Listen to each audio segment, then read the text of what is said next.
morning, saints and friends. Minister Alicia Hardy here. I wanted to come on this morning. I was just praying and meditating on my way to work, my usual time to do so. And the Spirit was dropping this to me because I have a few friends, one dear close friend, you know who you are, but others that have just been going through stress, life, difficulty. And I want to encourage you all this morning about what the Spirit is reminding me of. Jeremiah, the 1st chapter, when he's called to be a prophet, the Lord tells him, I knew you before you were formed in your mother's womb. I knew the person of you. I knew your personality, your characteristics, what you would be good at, what it is that I've called you in the world to do. Each of us have a godly assignment.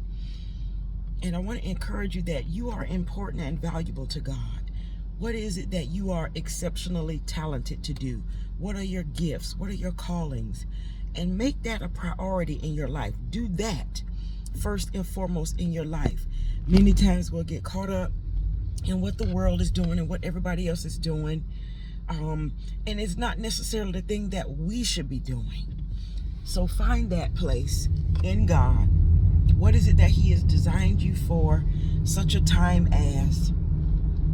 And tap into that according to God's will. That place is where you will find the most joy, happiness, and peace. Everything else, all of the added things, the fact that we get to be wives and mothers, sisters, the fact that we get to be fathers, husbands, brothers, all of those things are bonuses. But there is something other than that that you are uniquely called by God to do. Tap into that.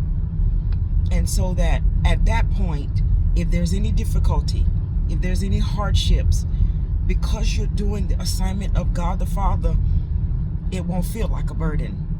It won't feel like a hard thing because you know I'm walking in God's will. Of course, there's going to be opposition from the enemy. But do that. I encourage you today to do that. Find what it is that God uniquely called you to do and have just a very candid conversation with the Lord in prayer. I'm confused, God. I feel out of place. What is it that you have for me? And when you do that, that's where you'll find peace, comfort, and joy. Pray my strength in the Lord.